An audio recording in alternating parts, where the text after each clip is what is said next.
I am on Tinder, which means I'm getting rejected about 2,000 times a day. I don't even know about most of it. It's pretty awesome. I do see a lot of the same things repeated on profiles. Like, a lot of women are now putting fluent in sarcasm, which is like, oh, so you're mean. Or like, I message her, I'm like, oh, you're fluent in sarcasm. That's pretty cool. She's like, oh, thank you. I'm like, well, clearly you're not. Why would that be cool? Why would I want to go to bed next to someone who doesn't say I love you, but there's like, oh my God, I hate you so much, good night. Like Is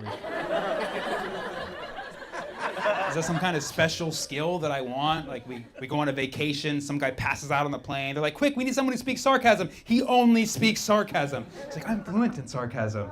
It's like, how are you doing, sir? He's like, well, clearly I'm doing fine. He's not doing so well. That's what that means in sarcasm. Thank you so much. You really saved the day. I'm back.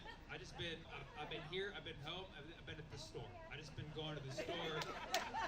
Right? You know what I'm talking about. You been to the store? That's cracking, dude. People are buying food like they're about to die. People are buying all the food, man. Remember when toilet paper was gone, then it came back? That was dope. It came back. I thought it was gone. And when it came back, I was like, stand-up's coming back too, man. Stand-up is on its way. It's just another era in the store. Whole Foods, they play little PSAs between the musics. Like the music will be playing, and they'll stop the music, and they're like, please keep a safe 6 feet away from each person in the store, and then back to the music. Kiss, kiss, kiss, kiss! Back to the PSA, and make sure you're wearing a mask and not in other people's personals. Eat the booty like groceries. Eat the booty like groceries. Like, why is that in Whole Foods? That's more of a Trader Joe's store. So both places where Jesus got resurrected. So my grandma was a Palestinian refugee in 1948. She fled her home. It's a very sad story, but she went to Beirut, met my grandpa there, so I find it romantic because her being a refugee gave him his opening line. He just like, want to come back to my place? She's like, do we have a place? Mom, Dad, this guy has a place. Let's go. And now 70 years later, I'm doing my part as an Arab American to promote peace in the Middle East. I'm dating an Israeli woman. And you should be happy for me, okay? She's beautiful. She's out of my league, man. I'm like, why are you settling? Why? It's got me occupied. We share a joint account at Bank of the West Bank. You know what I'm talking about now? It's a metaphor. Israel-Palestine's a very tricky situation. Can't deny that. It's tricky because the Palestinians are mad at the Israelis for taking their land. So then they'll throw rocks, but they're just giving them more land. You know, like, we got to hold on to those rocks. That's how Israel keeps getting bigger and bigger, you know? It's very confusing, you know? It's been 70 years, the Palestinians are still in disbelief. Like, this cannot be real! And the Jews are like, no, this is real. Very confusing. Here's my idea for a solution for America. Baseball game.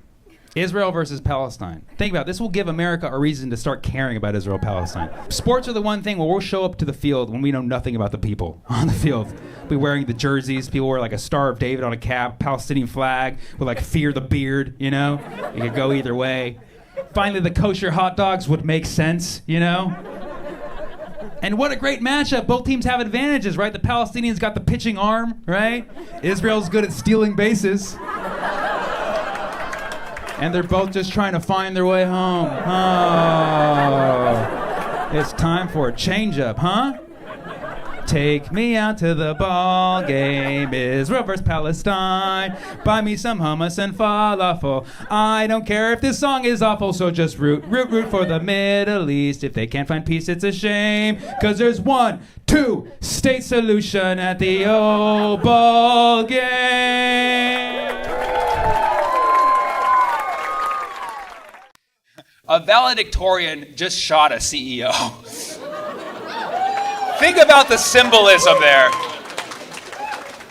Like, dude studied his whole life, got 4.0, perfect GPA, and I was like, yeah, you know, I'm taking down the man. You know what I mean? But honestly, when I heard about all this, I was disgusted when I found out he went to McDonald's. I was like, bro, BDS, dude, come on. The dude went to Starbucks and then McDonald's later. I'm like, that's how you got caught. He put his face on camera, took down his mask to flirt with a barista. He's like, yeah, yeah. And then, boycott, don't get caught. All right, did you write that one? Boycott, don't get caught. That's good. That's good. That's good. Bro literally walked into a Starbucks, took down his mask. They got him on camera. That's how they identified him. And then his dumbass goes to a McDonald's. Yeah, no, everybody thought he was a hero. Not anymore, man. He lost it. His activism only goes so far. Yeah. But yeah, the CEO shooter. The CEO shooter. What a name, dude. Because we have a lot of like entry-level shooters, you know what I mean? But like, this guy's the CEO shooter. Like, he knew what he was doing. He didn't put the Monopoly money in the bag for nothing, you know what I mean? But really, if we've learned anything from this week is that people don't really give a shit when rich people die, you know? Like, no, we learned that for the Titanic submarine and probably during the real Titanic. I wasn't around then, but they were probably cracking jokes at that time too.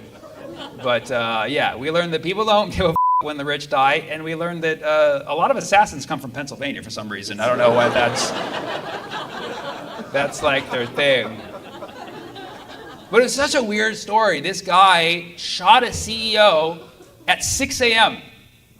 Yeah, and they were like, was it intentional? Bro, it was 6 a.m. If you're up at 6 a.m., it's intentional, okay?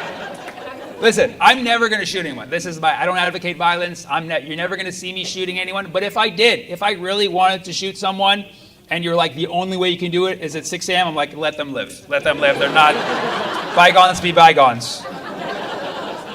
6 a.m. is 6 a.m. is for real, okay? He shot a CEO at 6 a.m., got away, hopped on a city bike, got away. Y'all ever been on a city bike before? You guys have like Lime scooters out here? The first time a city bike ever works is when a guy shoots a CEO. I swear to God, I've never had a smooth exit from a froyo shop. Couldn't get the car to charge, the thing isn't start, this one's broken. This guy just hops on a city bike and goes over 2 states. Insane. He took a Greyhound bus, stayed at a hostel. It's like, say what you will about the guy, he did it on a budget. Yeah, I mean, this guy was an assassin on a budget. You know? Yeah, he made the gun out of a 3D printer. Dude, that's some nerd. Yeah, it was such a Gen Z shooting. You know what I mean? He used a 3D printer. He did ironic stuff like Monopoly money in the bag. Wrote words on the bullets. You know what I mean? Like, he went all in. But hey, you know, people are like, why did he do it? He was 26. He's off his family's health insurance. You know what I mean? Things got real too soon. 26 is the real age. Again, I don't support violence, but man, I didn't think of that when I was 26. I'll tell you that. When I turned 26, I was like, this is gonna suck. I didn't think like, man, I should go shoot the CEO. And then for a couple days, they're like, yeah, we can't find him. The police were like, he's left New York City. We're like, oh, you looked everywhere? Like, yeah, we checked everywhere.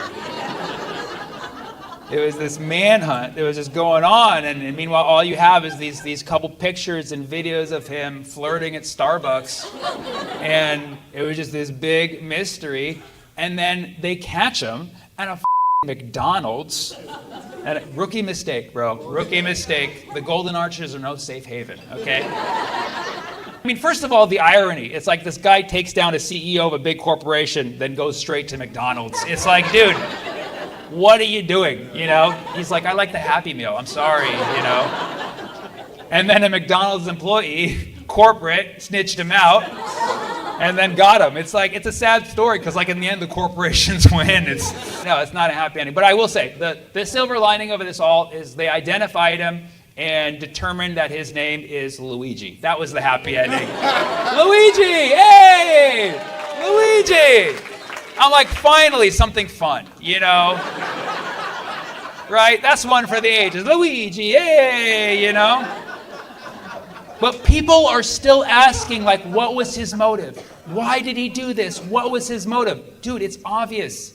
He was tired of living in the shadow of his more popular brother, Mario. He really is like real-life Luigi. He comes from a prominent Italian family. He used a silencer, which is a pipe. And the CEO, the healthcare CEO that he took out, Brian Thompson, that guy was part of a coalition that was trying to block the use of recreational drugs. That's Bowser. He was trying to take over the Mushroom Kingdom.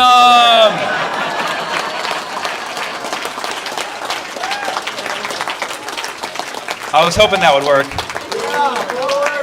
I gave it a shot. Yeah. All right, cool. Good job, guys. Good job. Good job. Thank you, Tosa. I love you guys. You guys are awesome.